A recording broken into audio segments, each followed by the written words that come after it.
You're listening to the Back Home Network, presented by Home Field Apparel.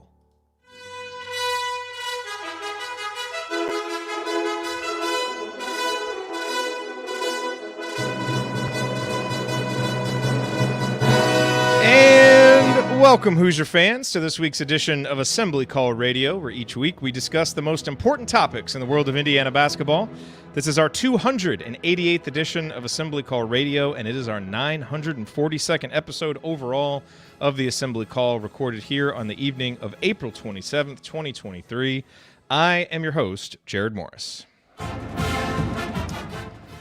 And let's begin this edition of the Assembly Call how we begin every edition of the Assembly Call, and that is with our Hoosier Proud banner moment. And Indiana is the national champion. When it comes down, Indiana will be champion. Smart takes the shot. The Hoosiers have won the national championship.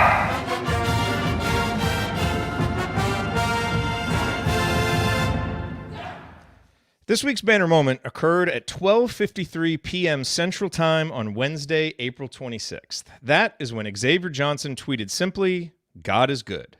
Now look, there could be a million different reasons for X to send such a tweet. While we as IU fans tend to view everything IU basketball players do and say through a distinctly basketball prism, these are humans with extensive lives outside of basketball, which is always important to remember. So while X's tweet certainly caught my eye, I wasn't ready to immediately assume that it was in reference to the long-anticipated granting of his medical hardship waiver. But when the release from J.D. Campbell hit my inbox at 2:36 Central Time, confirming X's return for one final go-around, Xavier's tweet had its full context. And it's a huge development for an Indiana basketball program that still has a lot of questions heading into Mike Woodson's third season. Point guard, however, is not one of those questions. Not anymore. X is back for his sixth season of college basketball, and he will be 24 years old when the season tips off in November. His physical maturity will be a huge leg up against younger opponents, and his experience means he's pretty much seen everything a college basketball regular season can offer. Plus, he's made numerous comments in various venues this offseason about how much he learned while being forced to watch games from the bench last season. And this is already a guy who saw the court well and played with a high basketball IQ, as his gaudy season-by-season assist rates prove. Is there a new level he's ready to unleash? It's possible.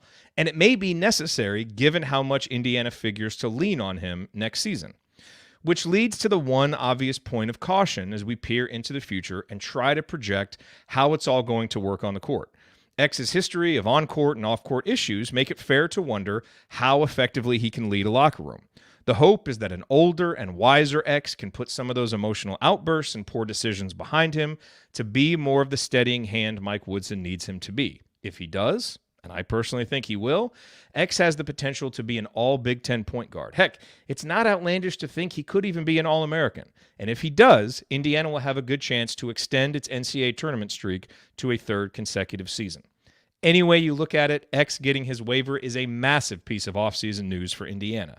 And with that officially settled, we can now turn our full attention to the final unwritten offseason storyline. What wing scoring upgrades, if any, will IU add to the roster? We may not have too many names to toss around right now, but one thing is for sure. Whoever else Indiana may add from the portal, or whoever currently on the roster gets the minutes vacated by Miller Kopp and Jalen Hood-Schifino, their job is going to be made much easier by having one of the country's best point guards getting them the ball. All right, now let me introduce my co-host this week. Andy is off. But here with me, he's a longtime high school basketball coach in the state of Indiana, the founder of Delphi Bracketology, and Hoosier Nation's most famous porch dancer. Shafino! He remembers the days when a movie cost $1. Heaven help you if you ever decide to pop your collar. Play hard, but remember, fake hustle is a crime. He's the coach and it's Tonsoni time. Coach, it is Tonsoni time. What's on your mind?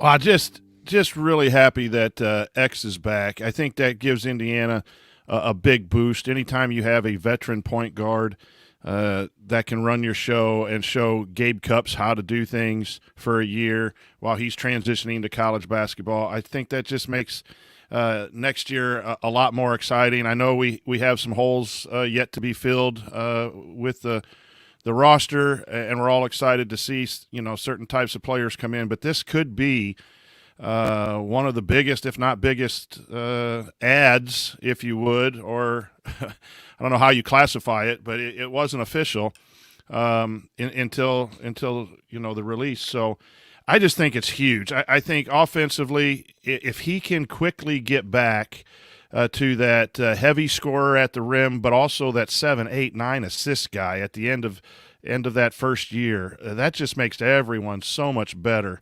And then we've talked a lot about defensively. It sets the tone with the ball pressure. I just that and your comment in the banner moment, I think, is going to be fun to watch. Is what did he pick up by sitting on the bench for 2/3 of the season, and you see things differently, and you get a hunger too.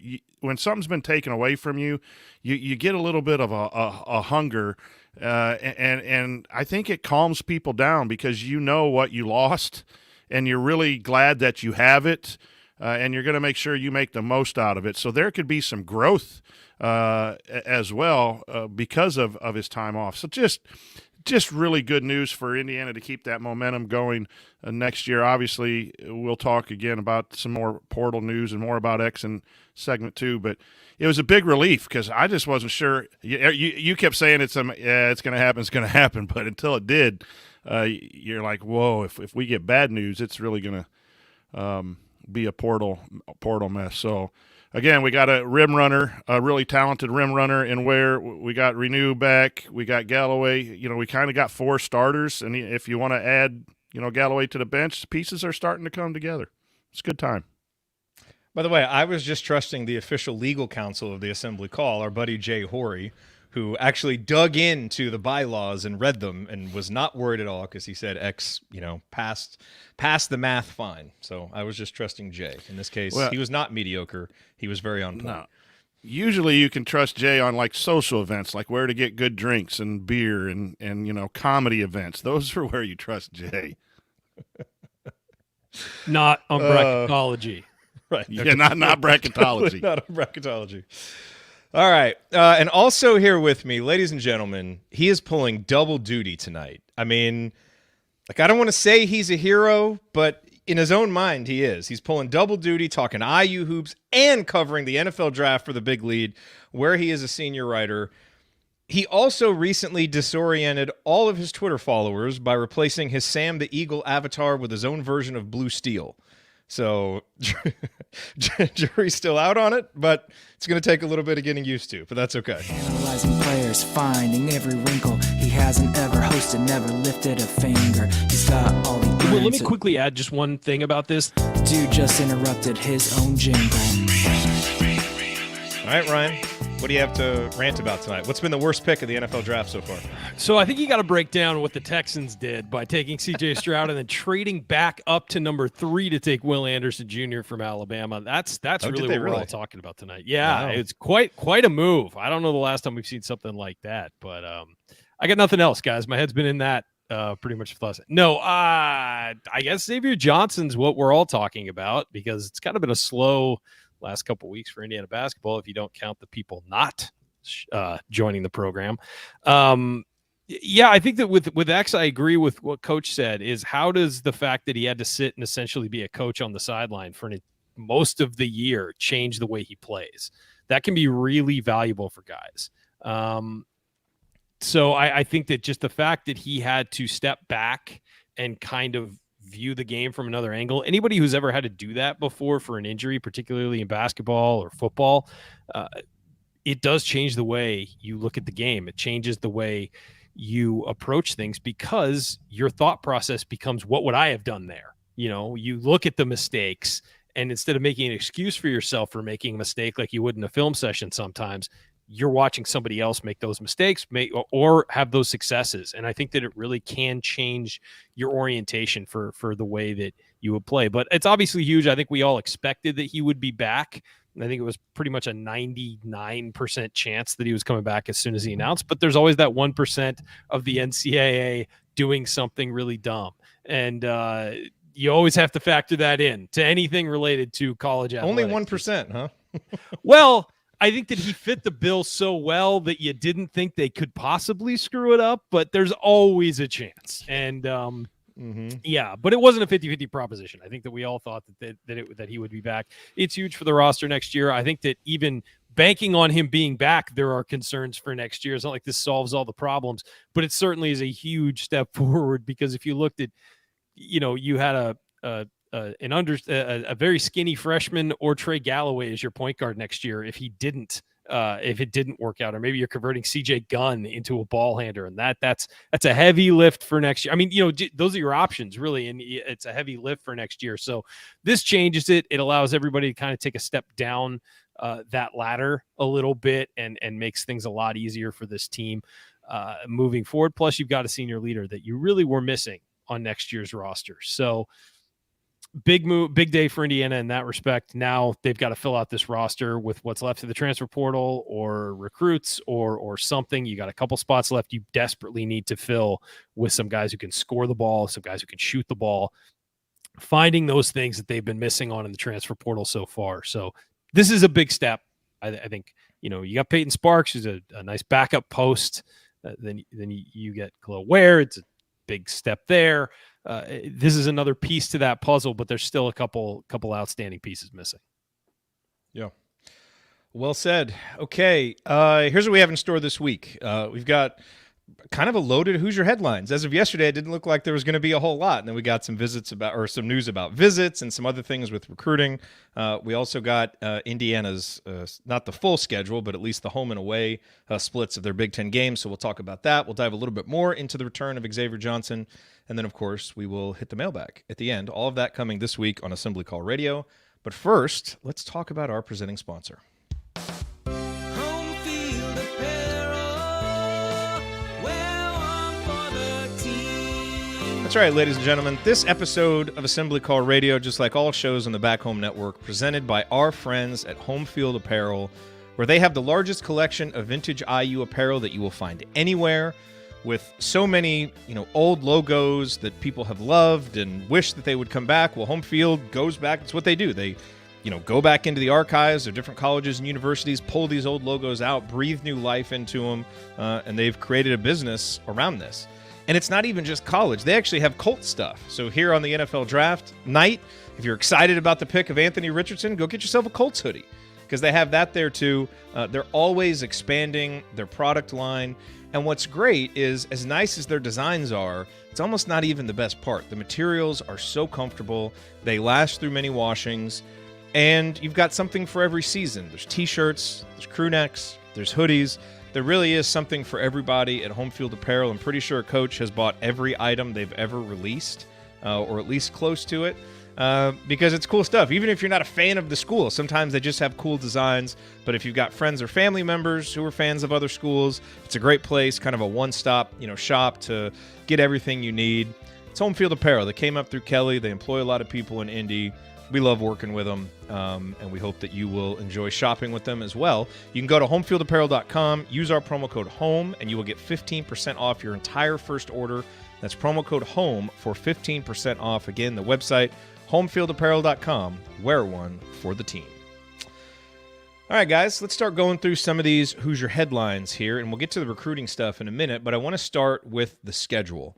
Obviously, that was a big topic of conversation as we went through this past season, where Indiana, really ended up getting the short end of the schedule stick.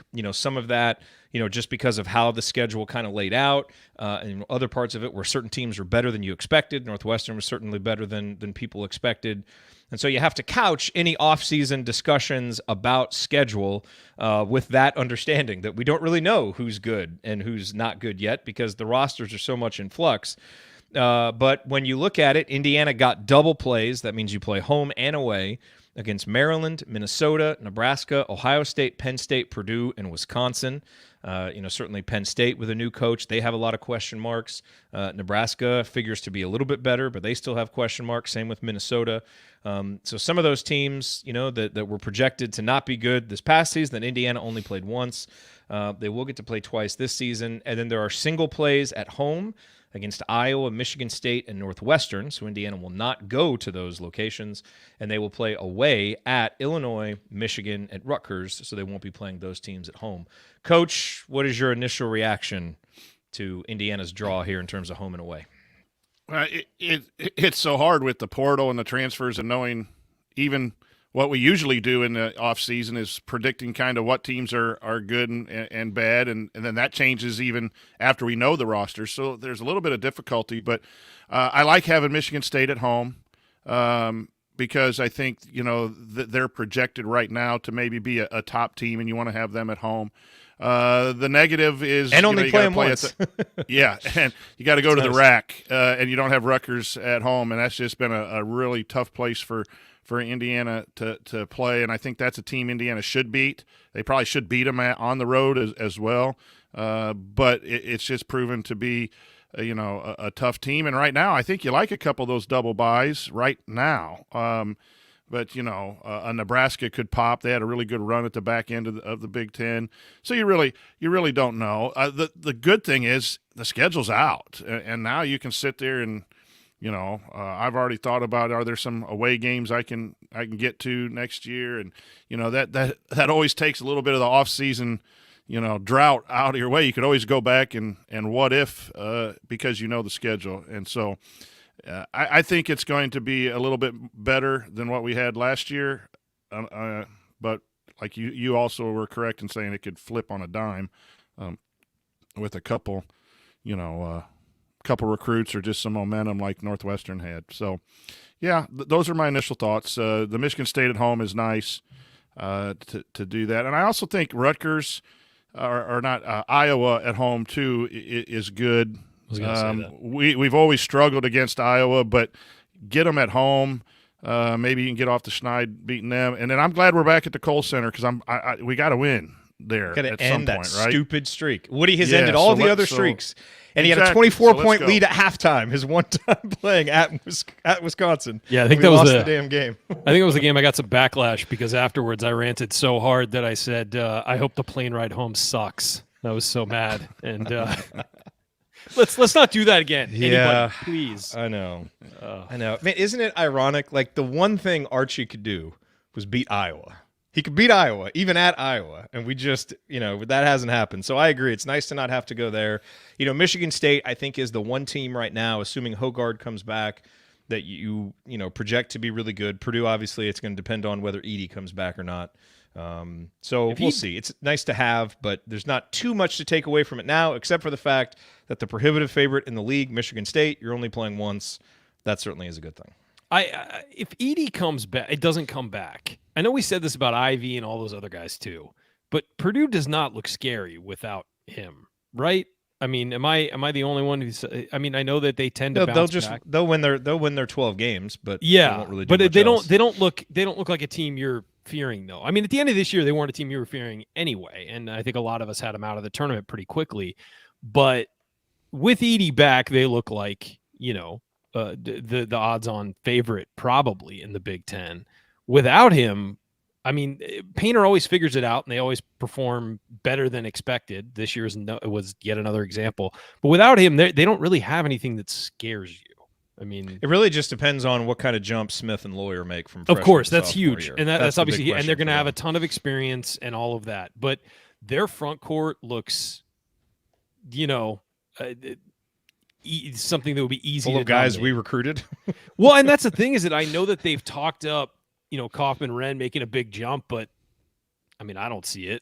And First just seems like kind of their Race Thompson a little bit. He doesn't see very not a super high ceiling guy. No, I mean just a guy who gets in the mix, gets rebounds, and does things like that. But he's not a guy you're going to rely on heavily to do stuff for you on both ends.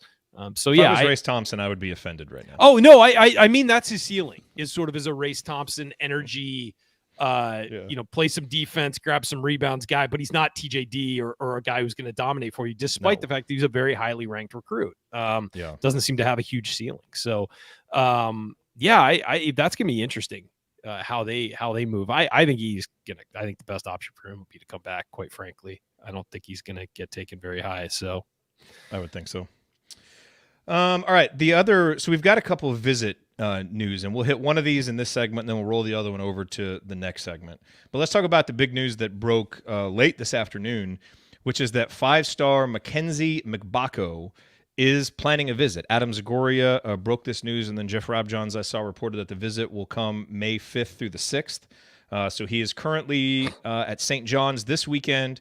He's also visiting Indiana, Kansas, and Louisville. Why is this important? Because this young man is a 5-star wing. He's an excellent shooter.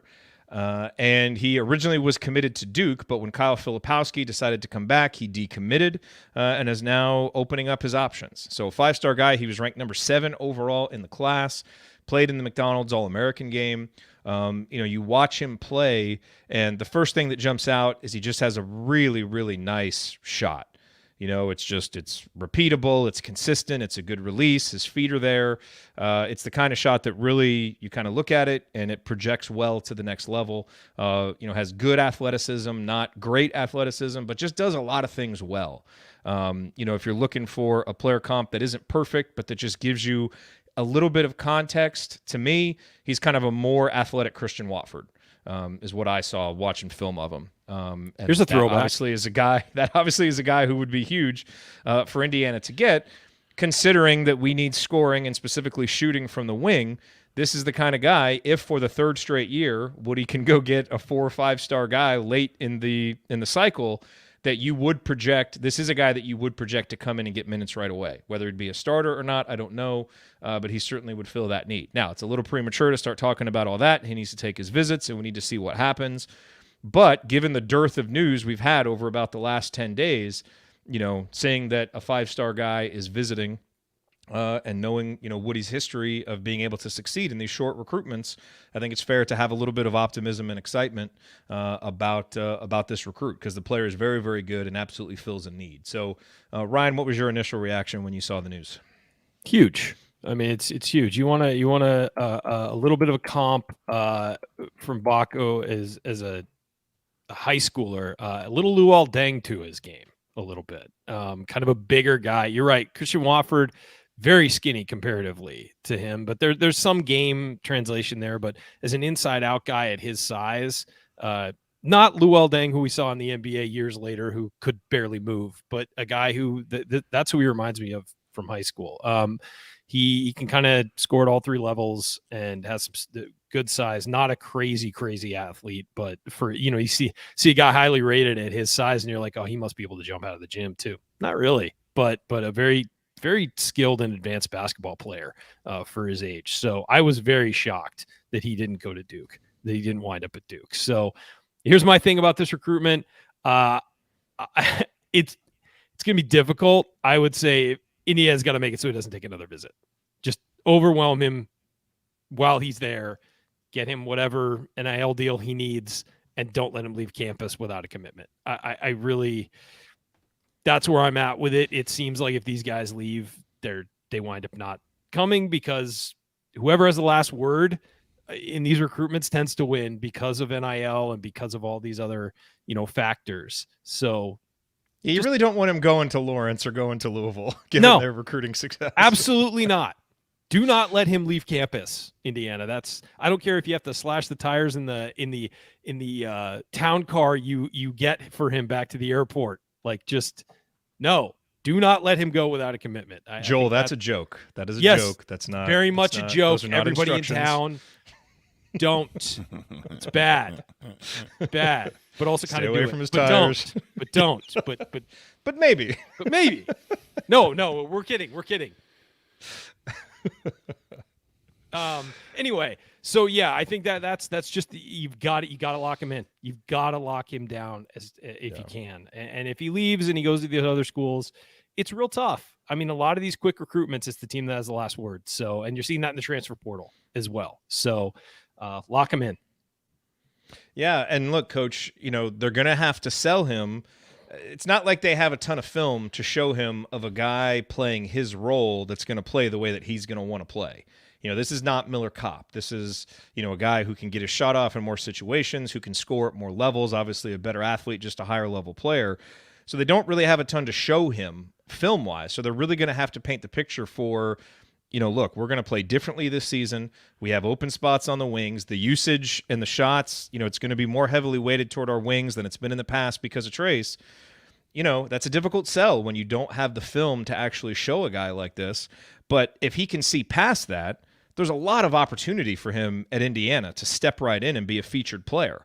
And so you sell him on what you did with Jalen Hood-Schifino, where you took a guy who was, a borderline 5-star, and, he may go be a lottery pick now. So that to me is what you try and sell this young man on. Because I think if he decides to come, it's pretty easy, where you would slot him in and how he would fit. You obviously got to talk offense and how you're going to run things a little bit differently, but Coach Woodson did have Carmelo Anthony, which was a bigger guy, face-up game type of guy. I would be getting that film out and saying, that's true. You know what, I had a guy who was 6'9", or however big he is, and he faced up and he shot and he drove the ball like you can. I'd sell that all the time, and I can get you to the league. That's been something we've always thought Woodson can sell, but you're absolutely right. He's not going to come here if he's going to be told to stand in the corner. We're not going to get you shots, right? Just hit him, the 3 times we get him for you in a game. I loved his face-up game in watching film today.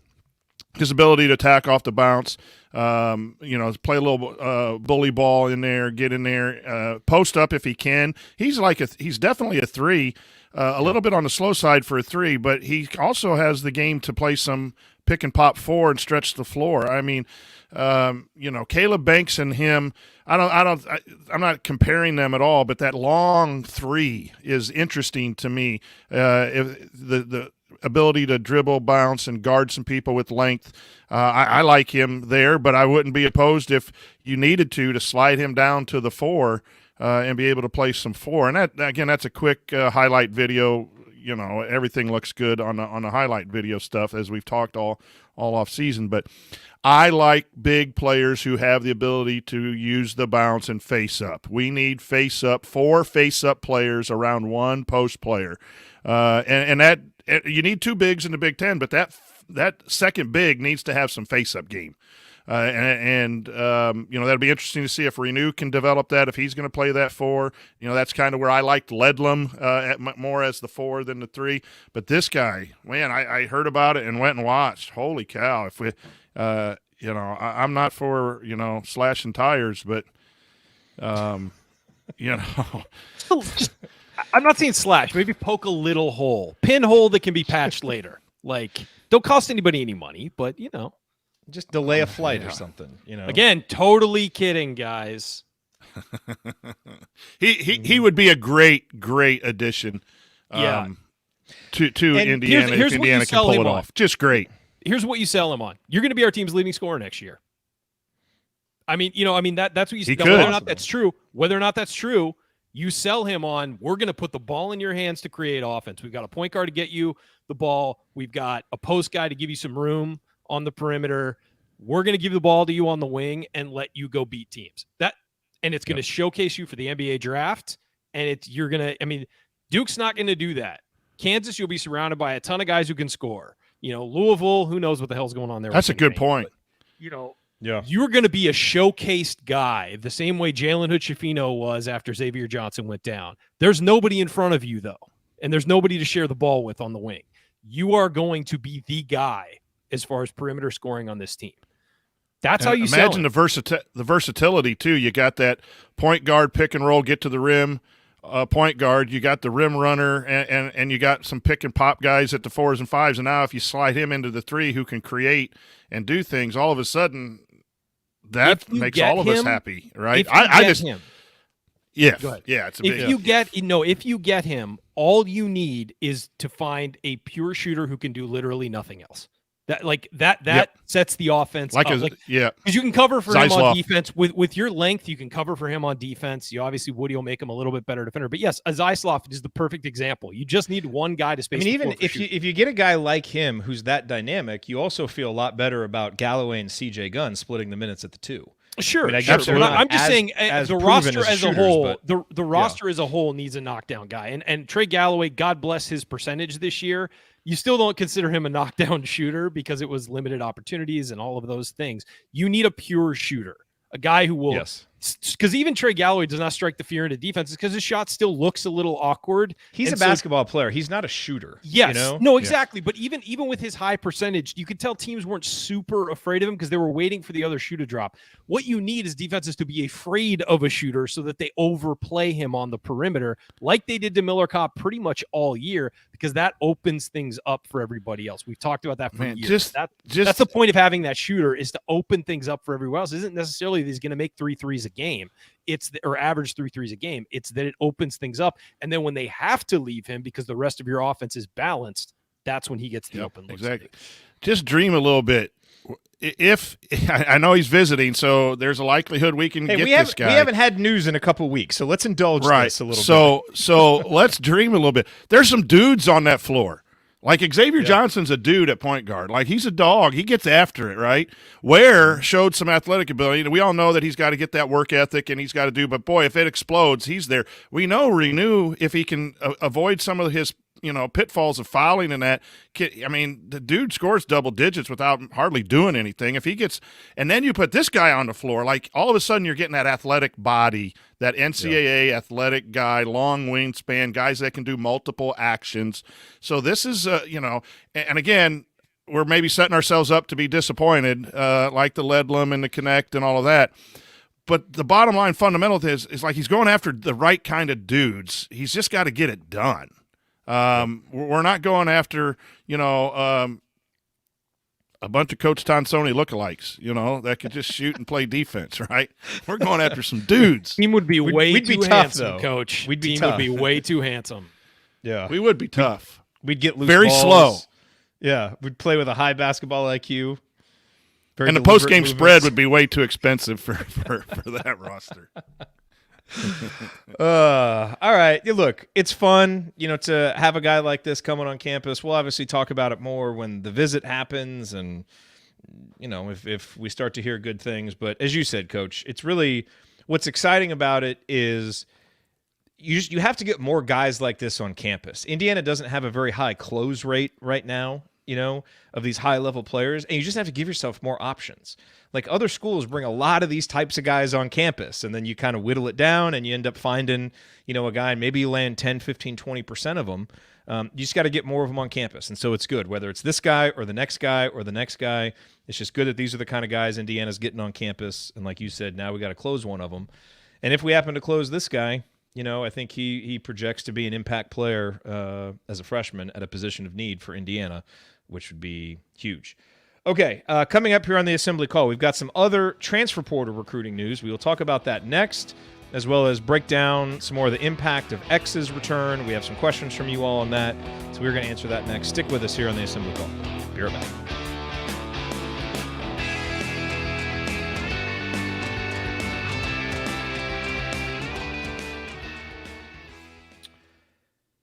One other thing I will mention about Mgbako, he did not shoot very well at the EYBL. I think in 21 games he shot like 20-something% from three. So I think there's still some inconsistencies there, but you watch the shot and it looks good. So it's kind of one of those, maybe he had a bad, weekend or, just a bad few games. That happens. It's still a pretty small sample size. But I have, just the way he shoots, I don't really have any doubt. He may, it may be a guy that, comes in and struggles a little bit as a freshman, because a lot of good shooters struggle. We saw it with CJ last year. But just watching him, it looks like the kind of shot that'll translate. And he's got a nice high release, so that'll help him, deal with the increased athleticism and speed at the college level. He shot about 98% in the film that I watched. Yes, he was. He was excellent, man. Coach, I think you're 100% correct. I don't know. I mean, maybe you show this guy some Jalen Hood-Schifino film in terms of, hey, this is a freshman. We put the ball in his hands. Look what this guy did at Purdue. He's a legend forever. I think you're right, though. I think you pull out that Carmelo Anthony tape and just focus on that. I think that's a great idea. Hey, when I went to Carmelo, when I got a guy that's pretty good, I'm gonna go to him. That's people are gonna tell you we didn't do it at 2 years. Well, I had two guys who were really good. We went to him.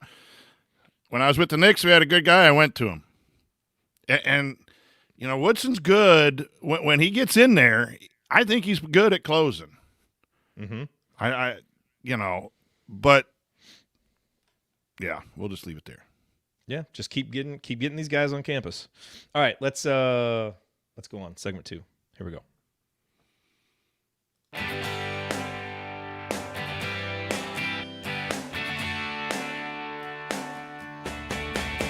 This is Jordan Halls, and I never miss a shot or an episode of the Assembly Call.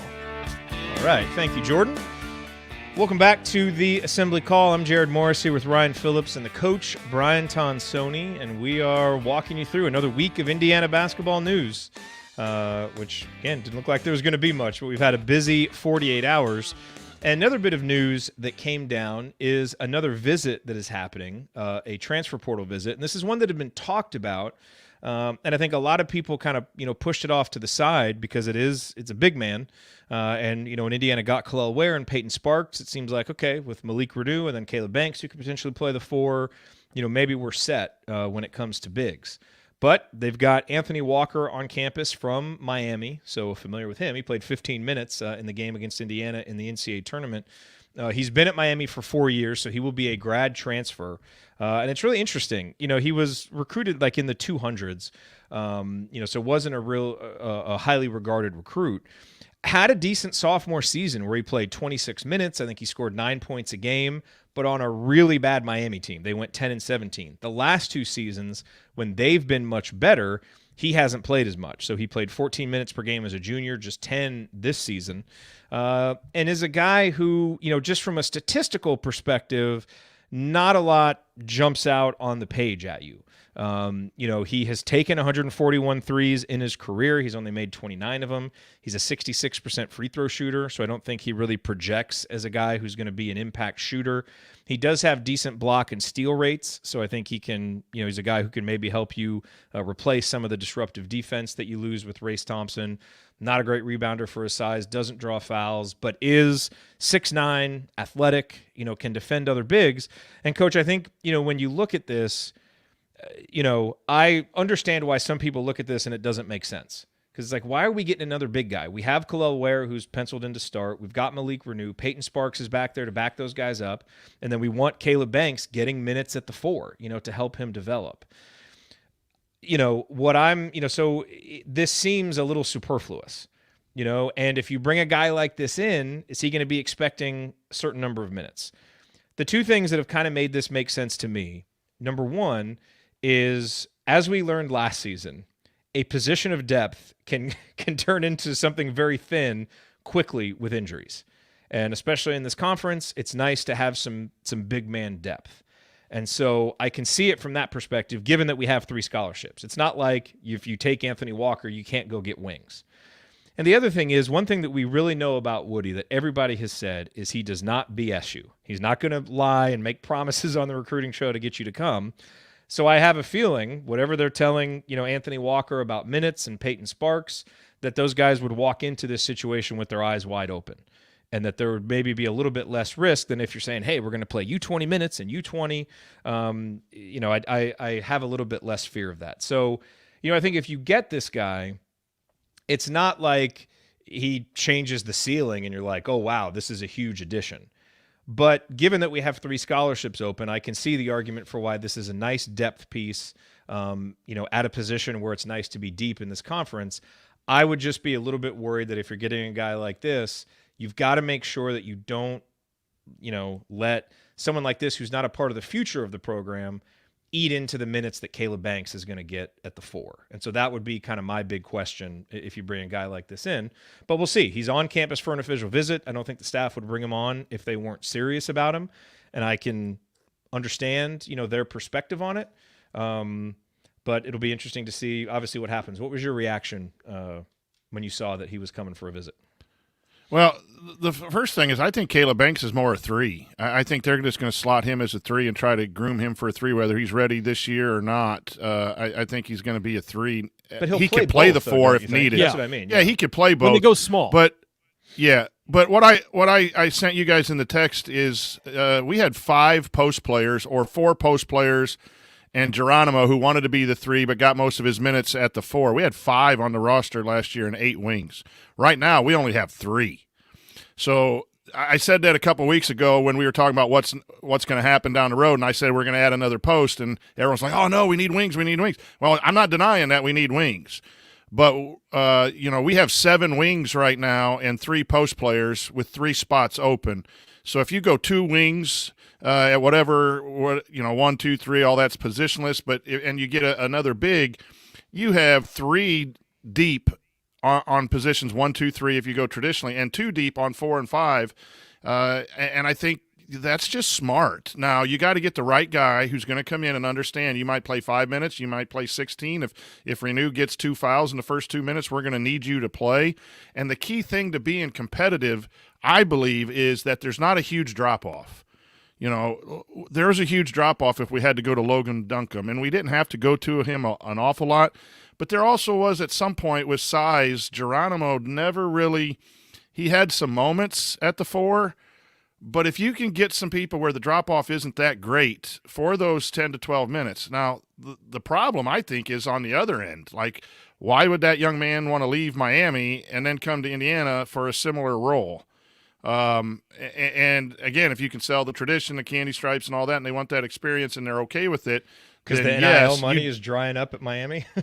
Yeah, and you also don't want, like you said, the development of anyone else. You don't want to come in and say, I'm going to promise you 18 to 20 and then force feed a kid like that 18 to 20 because you promised him.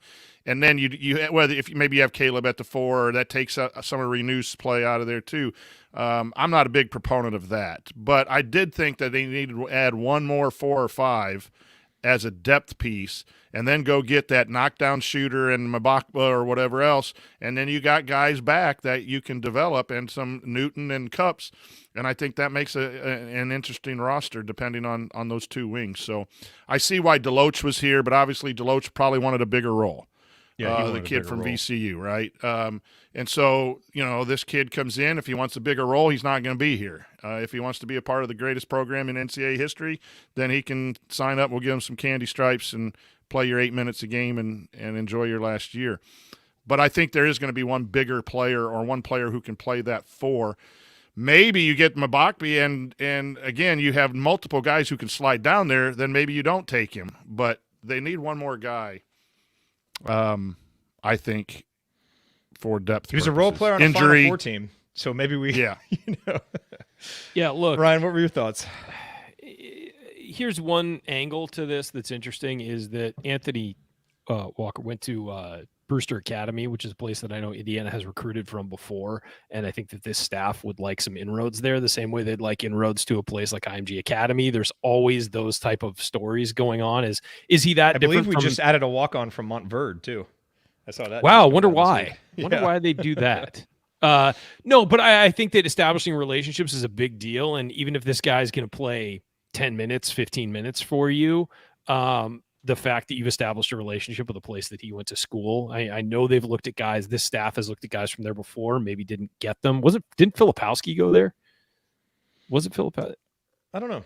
Was it Filipowski? One of the guys, I don't remember off the top of my head, but one of those guys went to, one of the guys that recruited went there. They've at least looked into guys like that. So there is that issue to it. And maybe, if 2 guys are even on your board and you have a chance to establish a relationship with somewhere, that's a possibility depending on what the people at that place think of him.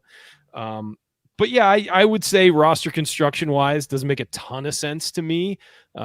Maybe they just want to get more athletic at that position, create some depth. It's also, how does his year being, he's played 4 years, how does that match up with the other guys they've got on the roster and depth and all of that? So there are factors beyond what we're seeing. They may also anticipate, maybe somebody on the current roster not being here in the fall or something like that. There's always, I'm not suggesting anybody there. That's not an insider perspective. I'm just saying there could be stuff going on that we don't know about. So really, we won't know what the roster looks like until they start practicing in the fall with the way that the transfer portal is these days. And so, yeah, whatever they decide, they clearly think there's a need there. They looked at Deloach, they looked at other guys, and this is the guy that they wound up bringing on campus. So who knows what's going on there? Not how I would do it, but I don't know what's going on behind the scenes there. Yeah, getting another depth piece makes sense, and there's not a ton of options left at this time. And again, you've got to get a guy who's happy coming in and right away being the fourth guy, and so that's you got to find a certain guy who can do that. And I think to a certain extent, you got to trust. The staff, which has built 2 straight rosters that have seemed to had good chemistry and kind of good harmony among players. So I think you got to trust him a little bit on some of that stuff.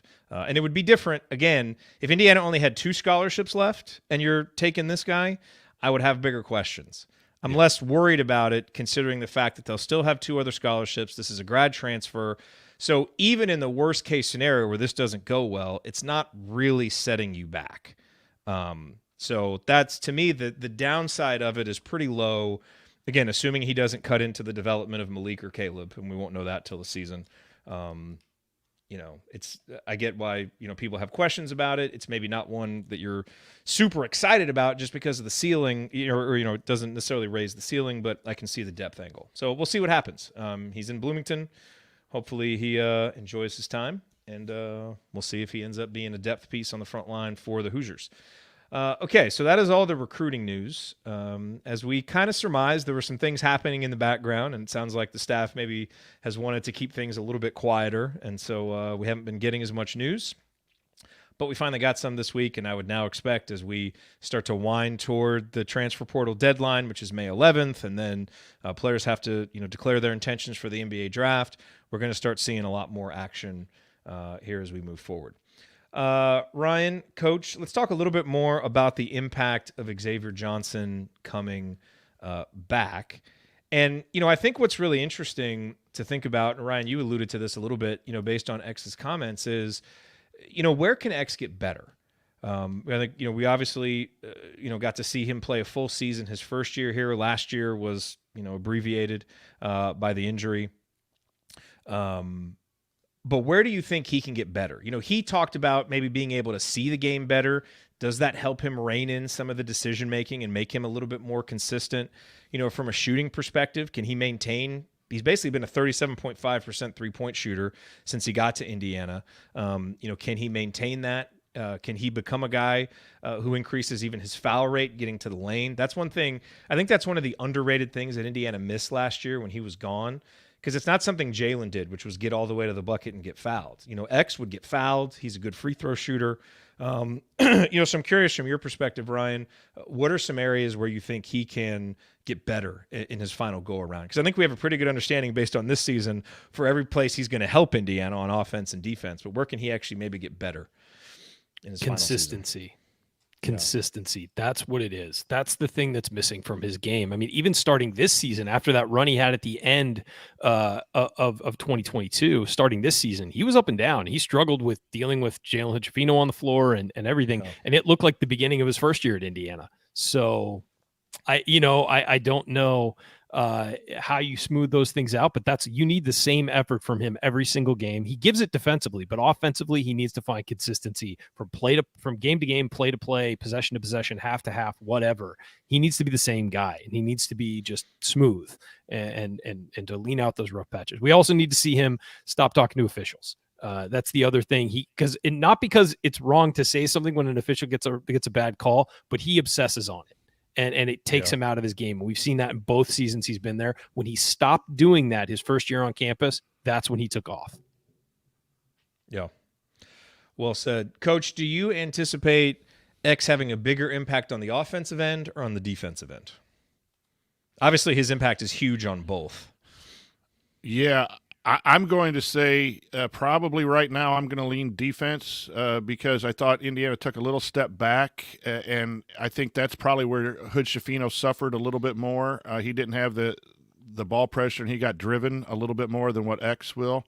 So if you take away that initial ability to penetrate the defense and he hounds people and gets turnovers, I think that could set the tone for your off-ball defenders and some of the other things that Woodson would like to do. I just think he can be a menace to the lead guard of the opponents. I do think what you said was correct. I think he's going to make an impact on both sides, a huge impact on both sides. But if you ask me to pick one right now, I think I'm the most happy with the fact that we got, that nasty out front, get in your face defender who's willing to get that ball stopped. I thought that was at times a big problem for Indiana last year. I agree. No, I agree. I think it is defensively. I mean, I am fascinated to see X and Kalel Ware running pick and rolls together because I think there's so many options there. But we just saw it time and time again defensively. Jalen, as a freshman, as many freshmen are, was just inconsistent defensively. And, I mean, X is one of the best I've ever seen at pressuring the ball. I mean, he's that good, and he's so competitive and so tough. There's just no way to be as good defensively when you take him off the court, I'd like if you want to say that, Indiana's offense got better and, maybe the offense wouldn't have made a huge jump with X out there, I disagree with you, but I can kind of see that. But Indiana's defense was, just night and day, almost different, not having that ball pressure out there. And so getting that back out there, that's a big part of what makes Mike Woodson's defense go. And so I think that's going to be huge. Ryan, the last question I want to kick to you, and I know you have to get back to watching the draft stuff. I think, you mentioned the consistency is the biggest step. And I think the other thing is the leadership angle. The best teams are player-led teams. And this is unquestionably Xavier's team. When he was at Pitt, he was a young guy. There were older guys. When he got to Indiana, this was obviously Trace's team and Race's team and Miller's team. So you had some other guys there who were able to kind of smooth things out because X wasn't necessarily counted on to be that guy. Now he is. He's the oldest. He's one of the best players. He's going to have the ball in his hands. So he's going to be a leader. From everything he has said this offseason, it sounds like he's embracing it. It sounds like he's ready and more mature, but it is still a question. What is the ceiling for a team that has a guy like X who's been so inconsistent as its leader? And like I mentioned in the banner moment, I believe in him and I think he's going to be better at it. But it's, I think it is going to be a big question for this team losing so much senior leadership. Who steps into those voids? He's got to be the first guy to do it. And he's going to have a lot on his shoulders. Yeah. I mean, that's the other element to this is not just consistency on the court. I guess I didn't specify, but consistency in leadership. You got to be on the court. You got to be available. You can't be arguing with officials. You got to have your head in with the team. And look, I'm the last person to tell somebody to calm down about officiating or calm down about talking trash to other players or any of that stuff. I mean, literally dead last on that list of people who should be recommending those things. But when you are the leader of a program like Indiana, you have to embrace that role. Trace Jackson Davis certainly did over the last more than ever over the last year or so. And it changed his game because his focus was solely on the court. And not that Trace was ever distracted by that other stuff, but it's just an example of how dedicated he was to his craft. The difference between one year to the next in Trace Jackson Davis, he was already an all Big Ten guy, but the difference, I think, from his junior year to his senior year was staggering. And that's because he was focused. And so when you're focused on the task at hand, you get better. In anything that you do, if you focus on what you're trying to accomplish, you will get better. And you are not distracted by those other things. X getting distracted by opposing players, getting distracted by officiating, getting distracted by anything else that's going on is going to hurt the team. And a lot of players do that. But when you are the leader at a program like Indiana, you cannot allow yourself to get sucked into that stuff. It's about what you can do, about what your team is doing, and not about any of that other stuff. The coaches will handle the officials, hopefully. The rest of the players will handle their jobs.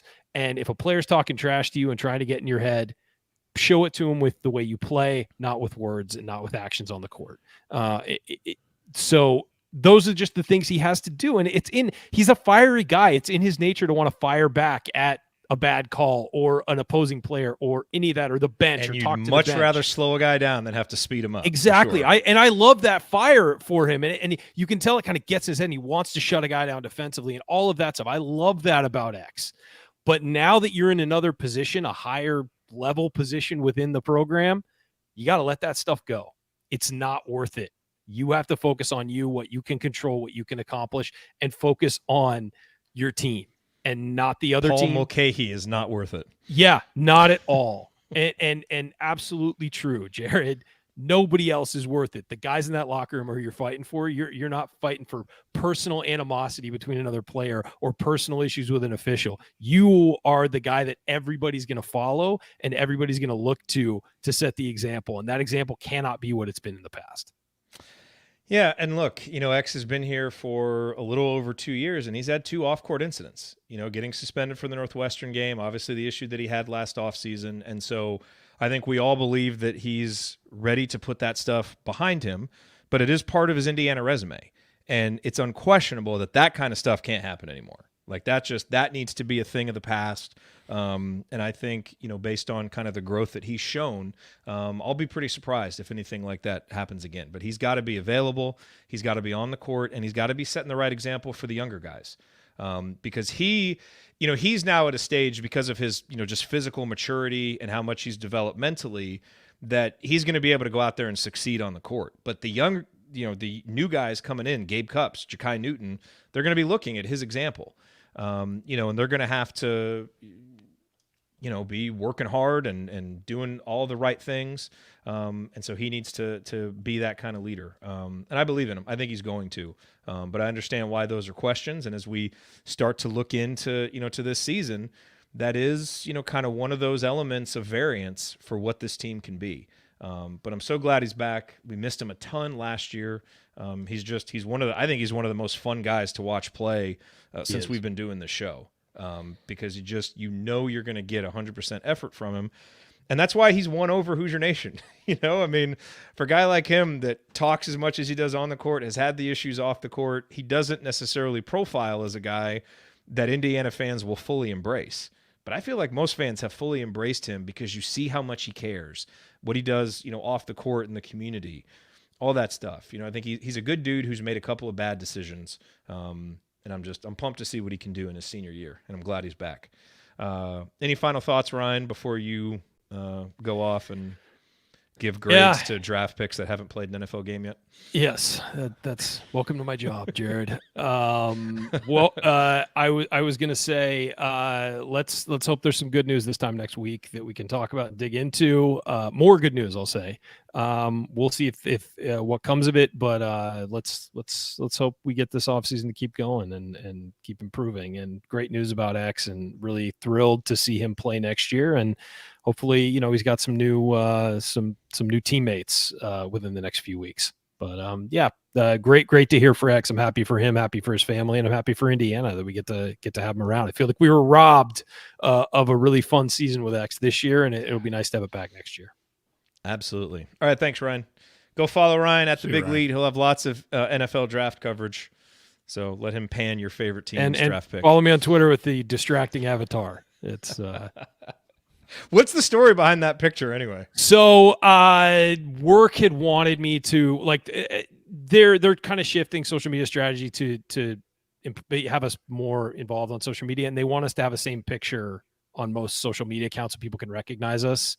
And the deal with Twitter for a long time was if you're a verified, traditionally verified person, if you change your avatar, you have to go through the verification process again. And so the new regime would have taken away the verification and made you pay for it. So I was kind of stuck with it for about a year.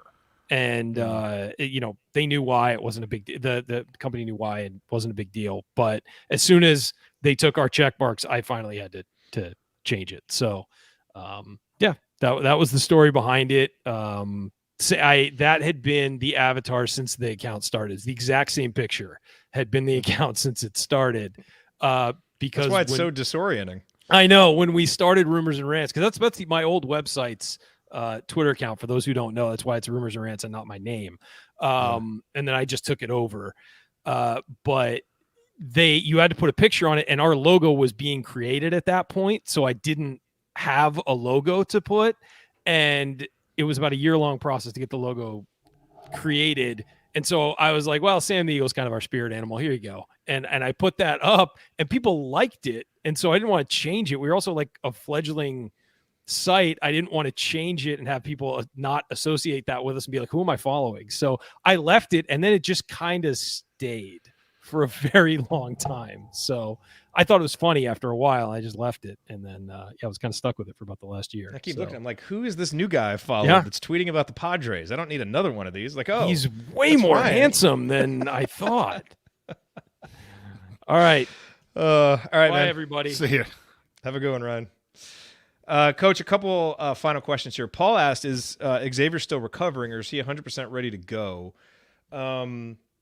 I didn't get a clear answer on this. I think when he was on with the hysterics a couple weeks ago, I think he said he had either just been cleared or was still waiting to be fully 100% good to go. So I'm not sure if he is right now, but he certainly is projected to be by the time the season starts.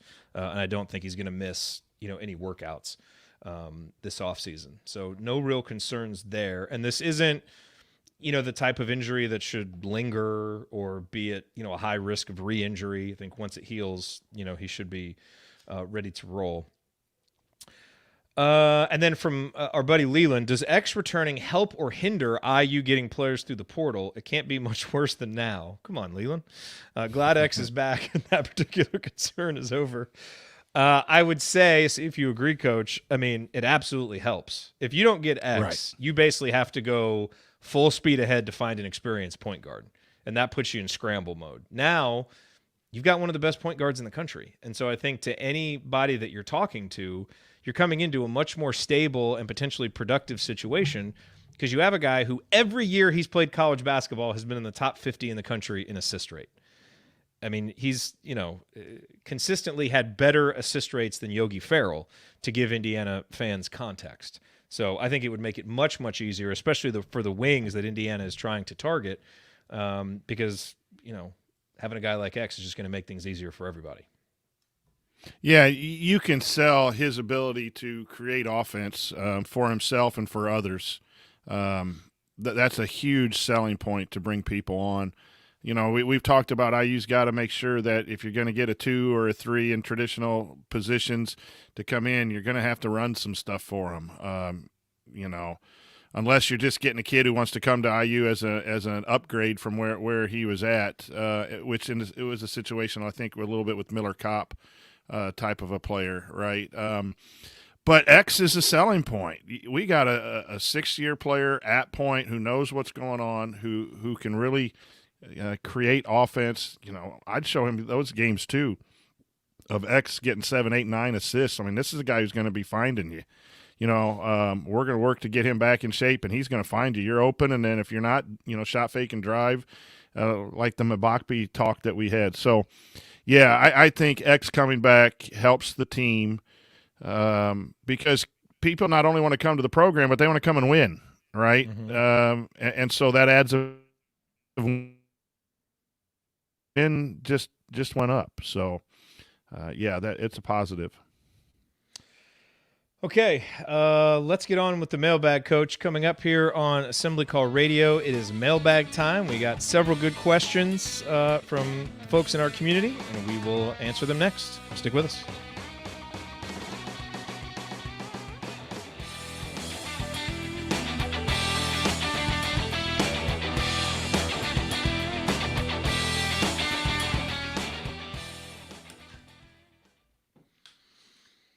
All right.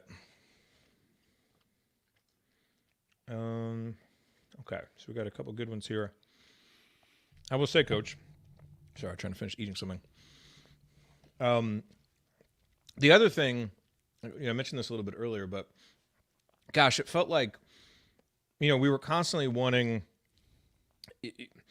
We did not have ball handlers or wings who could challenge the rim enough last season. It was just a glaring hole in our offense.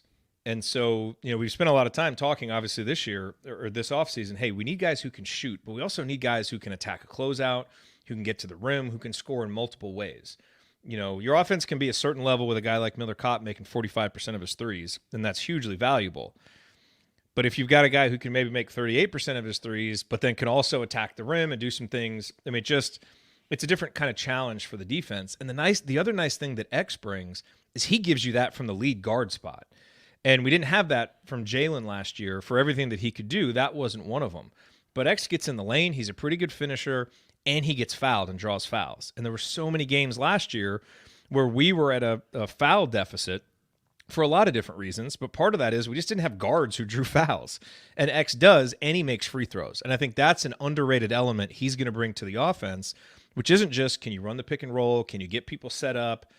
He can actually go get his and do it in the lane at the rim.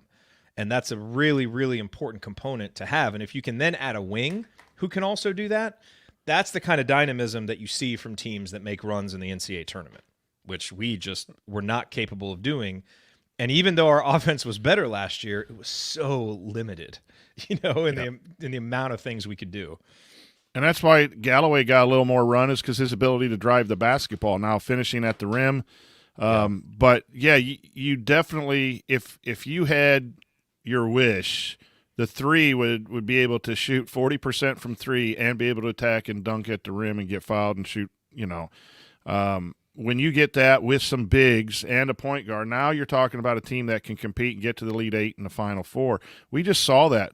Multiple athletes with the ability to have face-up games. Some were better shooters. Some teams had better shooters than others, but they all were able to be mobile and attack players. And that's where, I say it's a guards game, and I'm transitioning that comment to it's a wings game. It's a face-up game.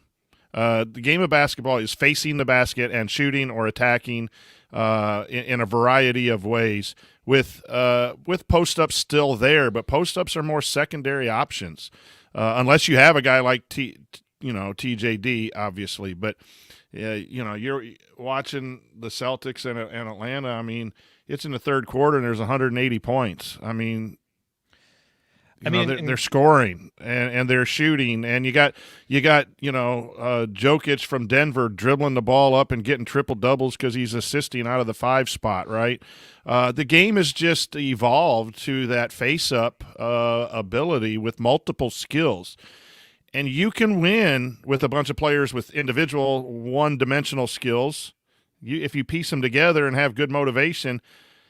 But it's hard to win 6 games in a row in a tournament or to compete for a league title consistently if you don't have multiple dimension type players. And if there is one thing to tell people to maybe, if I'm not telling anyone to relax, that's not my point, but if you want to have some comfort, we're going after guys like Ledlam who can attack and get to the rim. And then this Mgbako, and then even, watching the Walker guy and Ware, they're rim runners that can get to the rim on alley-oops and from the dunker spot. I think, you got CJ Gunn, you got Caleb Banks, who was an energy guy. When he was at his best, he was getting to the rim. I mean, so that type of player is now entering into all of Indiana's roster in year 3. It's just, what's it finally going to look like, and is it going to fit and gel? And the nice thing is there are some matchups where a good post player can take advantage, and that's what Peyton Sparks can step in and do. If it is a matchup where post-ups are going to be available, now you can stick him in there, and he's a guy who's proven it. But, man, that's the thing about, you think back to last year. I really think the further we get removed from last year, the more awe-inspiring it's going to be what Trace Jackson-Davis did. Because, we did have an offense built around post-ups. Now, it worked because, A, he was really good at scoring in the post. B, his passing just went to another level to where, he could actually produce points even if he wasn't scoring. But think back to all those stats we saw where it's like Trace Jackson-Davis is the first player in 25 years to do all of this stuff. That's what it took to have, a decent offense built around a post player. And it's such a difficult needle to thread. And so I agree with you. It's not versatile. No, it's not versatile. It's got one way to talented. It's not versatile. It's not, multi-dimensional. Your playbook is limited somewhat. As much as we were critical about running stuff for shoot, maybe the playbook was just so limited because of, I've said this all the time. We had 2 centers out there, and I love Race Thompson. We had 2 guys who were best with their back to the basket. Yep. We had a 3 who was a dead 3 with very limited ability to do anything but shoot the 3. We had a 2. Did I shooter, you mean? Yeah. What did I say? You said a dead 3. Well, yeah. But, and then we had Galloway, who's just a basketball player at the 2. we didn't have the kind of roster we saw in the Elite Eight, Final Four, Sweet 16, and that's not being negative towards any of those guys. That it's just the coaching staff had them and had to put them together, or chose to at some point early in Woodson's tenure, and they made the most out of it. So it's really a compliment. Yeah, no, it was a good roster that did some good things and won some games and was really, really good at the stuff it did. It just couldn't do that many things. And so exactly. it was a team, as we know, we were a team that was relatively easy to scout. And if you didn't have Jalen and Trace basically playing at All-American levels, it was really hard to win games.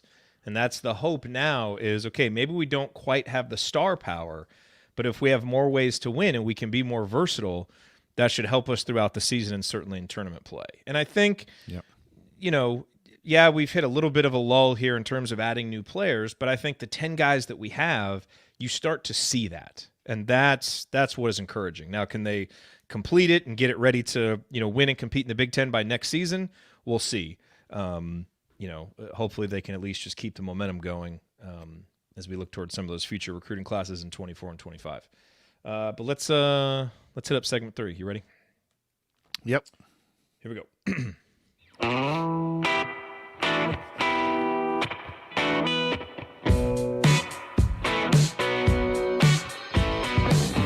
What's up, y'all? It's Devontae Green giving you the green light to watch Assembly Call after every IU game.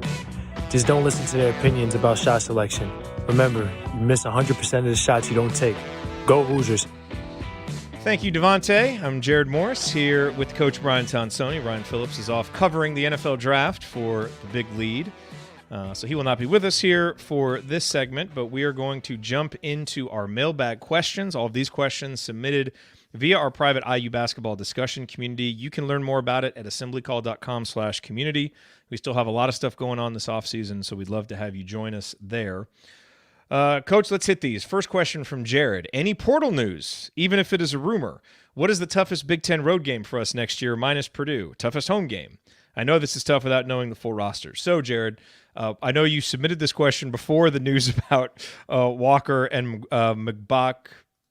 What's the guy's name? How do you pronounce his name again? Mgbako?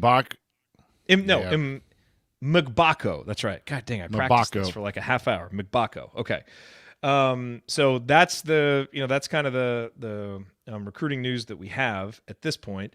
But Coach, what do you think? What is the toughest Big Ten road game for us next year? I mean, don't we have to say Wisconsin until we actually win a game up there? And they might actually be halfway decent this year. I think it's Wisconsin, Rutgers, Purdue because of venues. And, I would say venues Purdue for possibly Edey being back, and it's just a brutal to win up there. That's why it was so good to get that win in West Lafayette this year, because it's just really, really difficult. But Rutgers seems to have the Kohl Center, both are places where Indiana recently have just struggled. So those are the toughest. And then right now, as I said, I'm going to say Michigan State, and then Iowa. Woodson's had trouble playing Iowa, so those two home games, single home games, I think quickly without knowing the roster, that would be my choices. Yeah, I agree with you. From Jim Tom Hoosier, are there still players in the portal that can help IU? I know there will probably be more added, but I'm talking about right now. So this is a good question, and the answer to that is yes. So for example, Max Asmus from Old Dominion, he was still in the portal as of today, but went to Texas. Now, Indiana was not involved with him, but he is a guy who is in the portal that could have helped Indiana. There are still talented players out there who are still waiting to make their decisions. One name that I think is interesting to look at is the kid from Toledo, RJ. I don't remember his last name, but it's Ray J from Toledo. And I believe he was the MAC Player of the Year this year. And he's a 6'2" guard. He's played a lot with the ball in his hands, so I think you'd have to kind of sell him in a little bit more of an off-ball role, or really just what they were thinking about doing with X and Jalen, which is having two ball handlers that can attack from any angle on the court.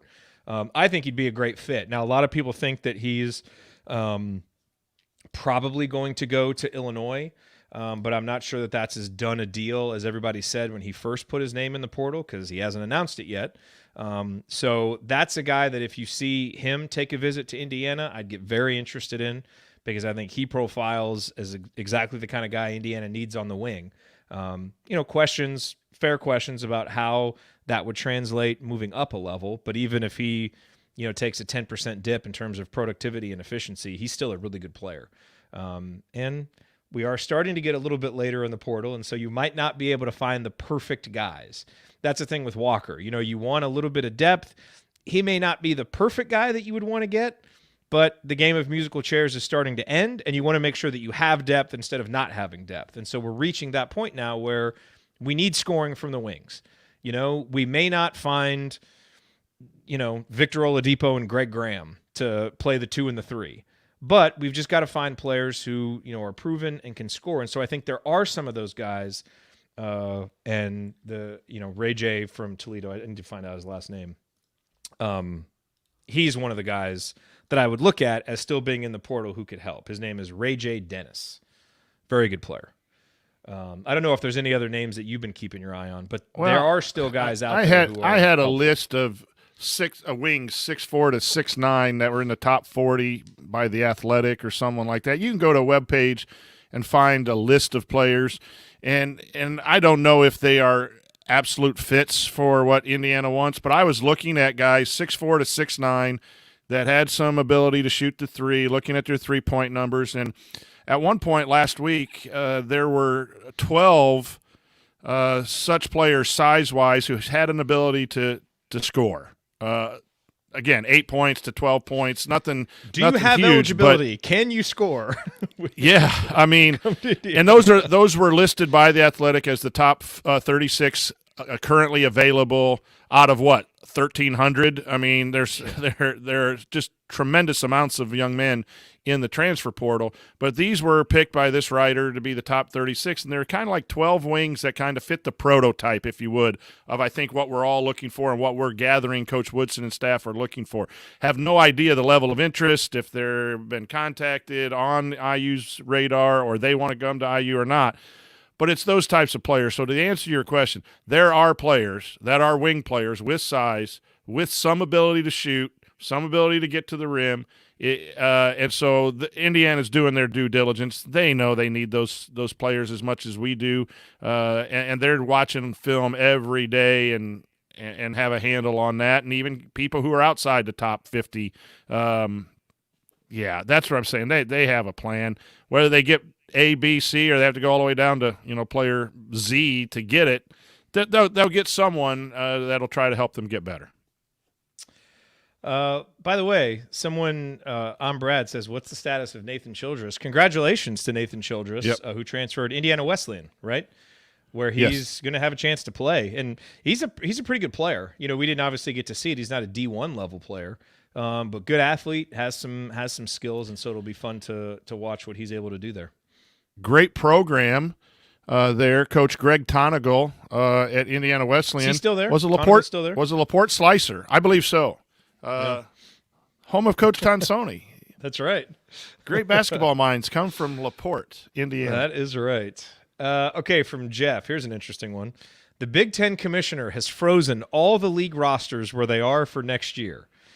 But right after the waiver was granted for X. What is Indiana's floor and ceiling in the Big Ten with the players we have right now?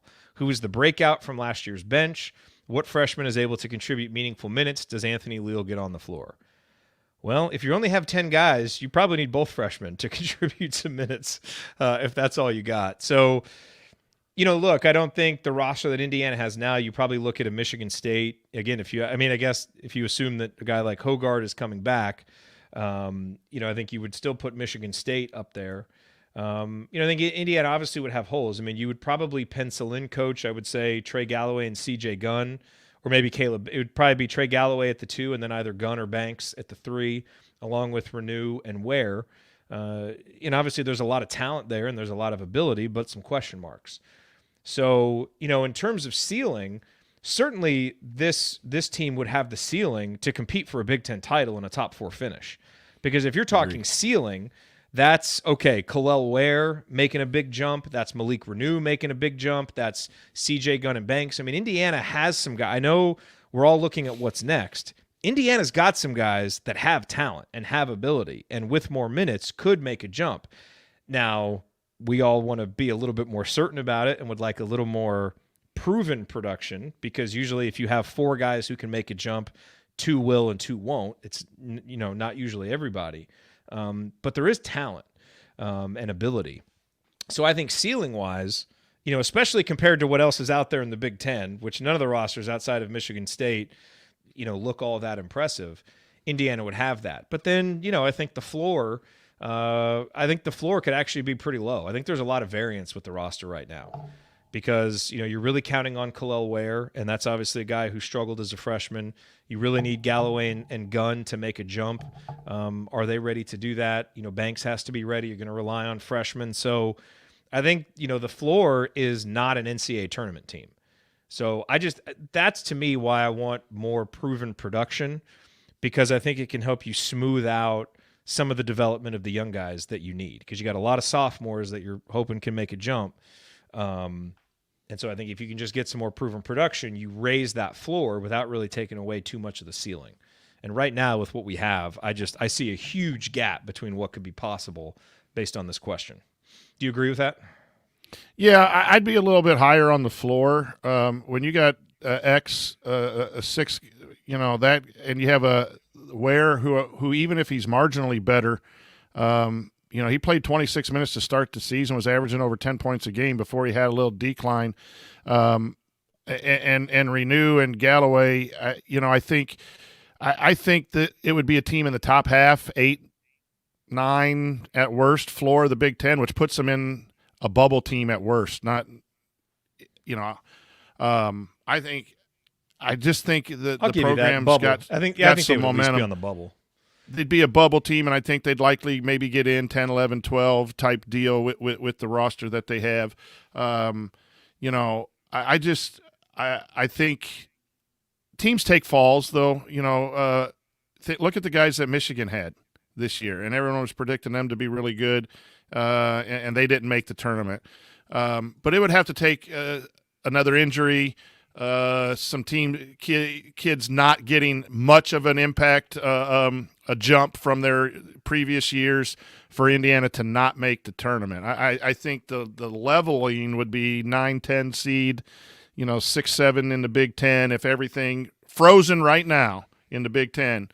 And then it just can go up if we get a couple players, and up if they reach a little bit of their potential, and it just drops if things are stagnant. So I'm okay with and based on X coming back, really. Yeah, that's huge. Not too many. I mean, what Big Ten program has an experienced point guard? I mean, Illinois had 2 great transfers and had no guards, and we're a 9 seed, right? I am maybe again crimson-colored glasses, but having that point guard, Michigan State with Walker, right? I think Walker's back. Hogarth's the point guard, though. Hogard and both those guys. So there's Michigan State having some guards there that better. But I'm trying to think through the conference real quick. Maryland, I guess, with Jameer Young. I think he's coming back. Braden Smith obviously is a lottery pick according to a lot of people. He's not better than X. I'm just kidding. No, he's not even. The kid from Maryland can be all right, but we shut him down, right? I just think X is above that. I mean, maybe not the Michigan State guards. So I just Chucky think Hepburn from Wisconsin. Some people like it. He didn't play very well last year. Come on, man. I don't believe that. I'm just X. No, I think X is. I mean, X has got a chip on his shoulder, man. X is going to come out and be all Big Ten. That's what I think. He's going to come out and just take charge. So, yeah, I would a little bit higher on the floor. Indiana has some work to do to make sure they don't miss the tournament. It's not a given. It's not just show up and we're going to be the tournament. But we're a lot closer than we have been in previous years, I think, to having that. Jeffrey says, what is the likelihood that the remaining open scholarships are left open? Well, there's 0% chance that all 3 are left open. I think there's a decent chance that Indiana fills 2 and then leaves 1 open just to have some flexibility.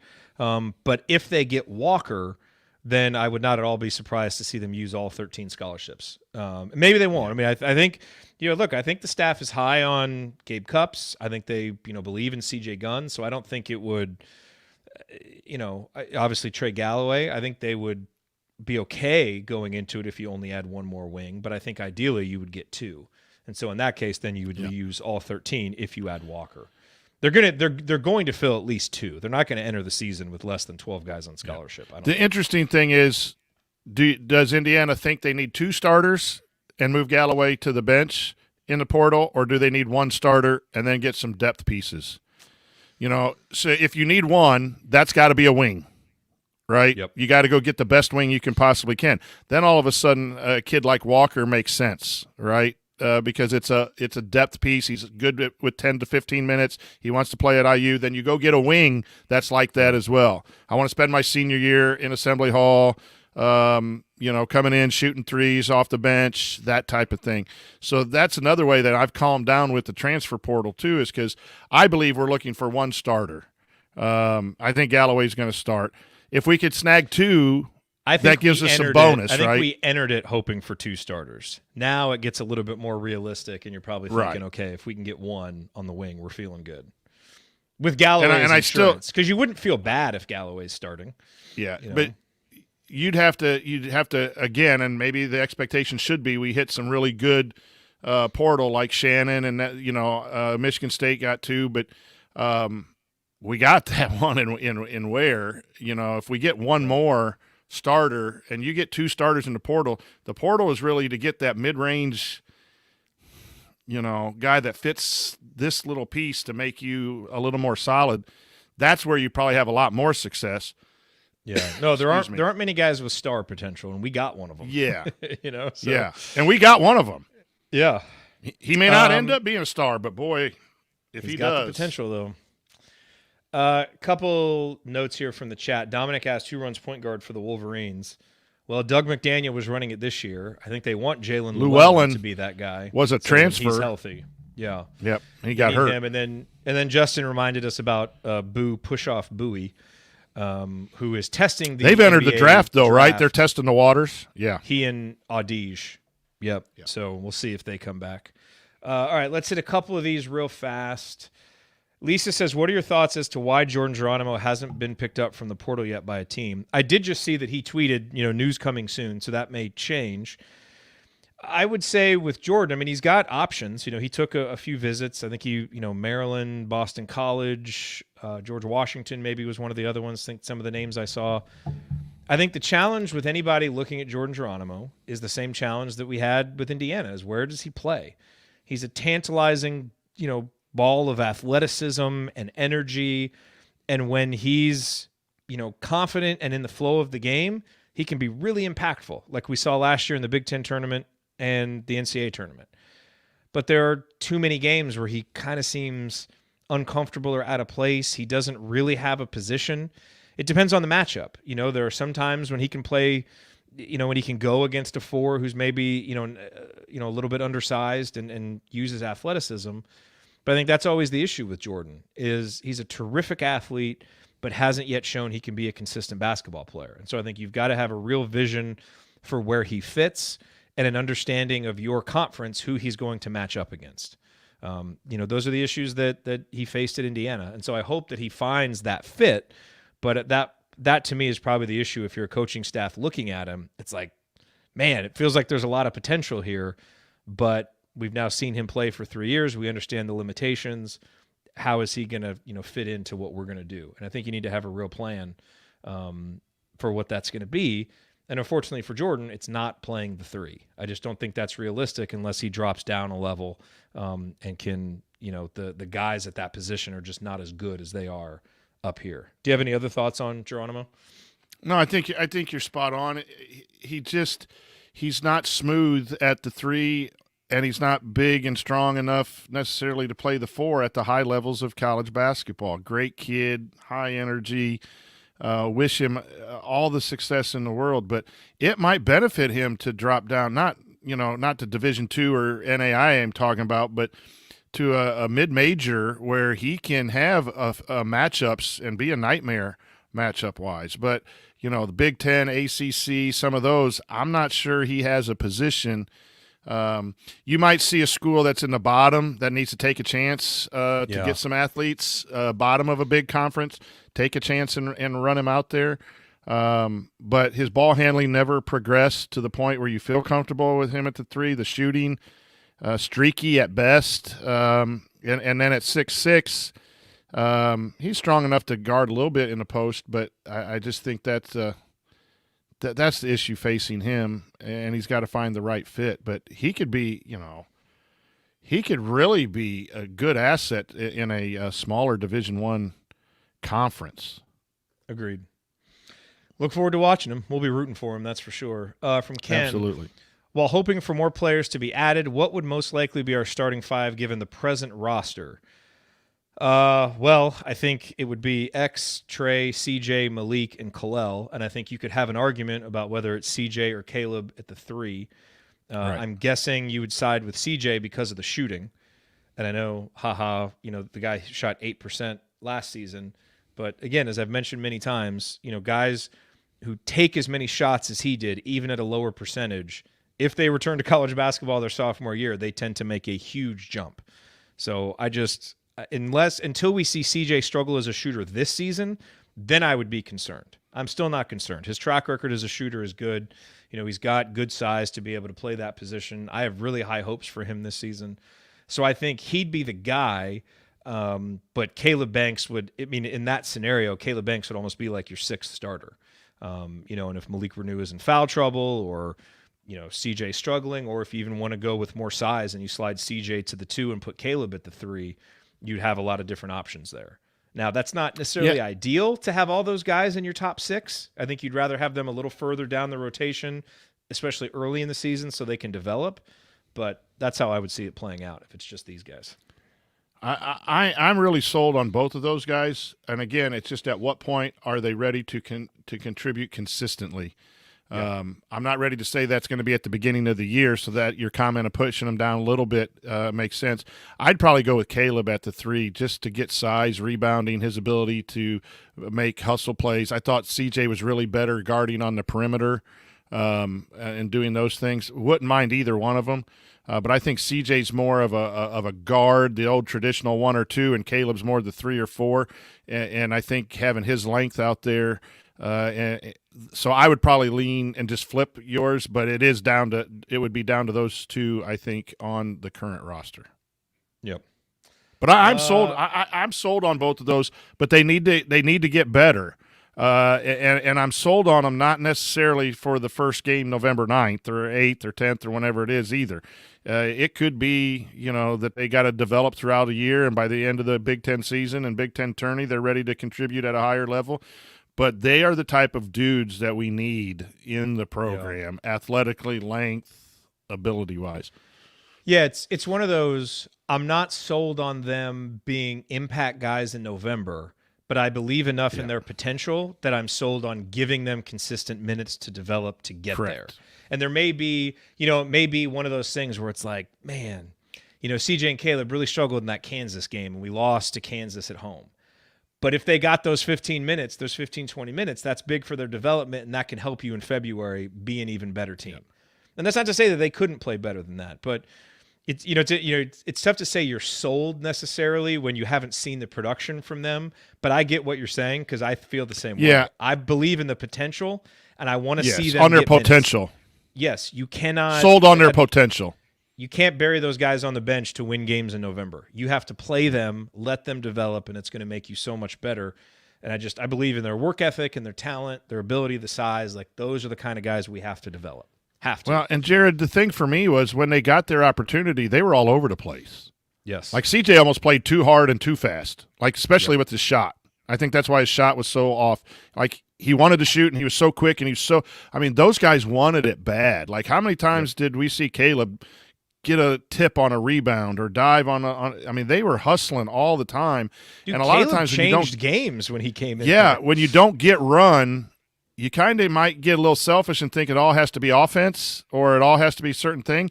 Those guys did a lot of the little things when they were out there for their limited time. That's another reason why, again, I'll start saying sold on their potential.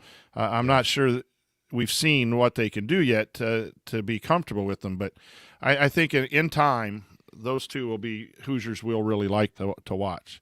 Yep, and I guarantee you, if they're not getting time in November and December, we're going to come on here and be critical of it because those are guys that need to develop. You got to take a long-term view. And I think the staff will. I shouldn't assume that they won't. But I know that the pressure can be there to win games now. But I think they've got the ability to help Indiana win games even early just because they do play hard, like you said, and have the athleticism that you're looking for. But I have high hopes for what those guys can be as Hoosiers. All right, that is going to do it for us on this edition of the Assembly Call. If you want to see us do the show live, join us at assemblycall.com on Thursday nights for the live broadcast of our Assembly Call radio recording. As always, we thank Bob Thompson for producing our music, and we thank John Ringer of rigdesign.com for designing our logos. And we thank you for listening. We will be back to talk IU hoops again with you next Thursday, unless there's reason for an emergency podcast between now and then. Until then. Take it from me, Thomas Bryant. Keep your elbows in and your eyes on the rim. Go Hoosiers. All right, I got to get out of here, folks. Thank you. Thank you. Thanks for coming out. Here I come, Mrs. Stansoni. All right. Look at that. We squeezed another 90 minutes of basketball talk out here in April. Wasn't sure what we were going to talk about this week. It always ends up coming the content just reveals itself by Thursday. It always happens. Absolutely. So anyway, we will continue to have these off-season episodes, break down any recruiting news, and for those weeks when nothing happens, we'll probably do some player reviews. I've already talked with our buddy Chris from IU Artifacts about doing a couple of fun trivia games for the off-season. So we got some fun stuff planned for the off-season. Keep it fun and light, and hopefully we get some more impact players in here. Hey, if you're around Bloomington, big baseball weekend. I'm not sure the weather in Bloomington's going to be super. Friday night's going to be clear, maybe a little bit of rain on Saturday. Big game, big series against Maryland. If Indiana can win 2 out of 3, they're going to be in a position to maybe host postseason. And if you're part of our community, you see Ari and Josh keep sending in updates. And I'm not sure where softball is, if they're home this weekend or not. But the Tonsoni men are going to be down Friday and Saturday in Bloomington. So if you see us, come say hello. Very nice. All right, everybody. Those of you who are in the community, we will see you there. And have a great weekend. Take care.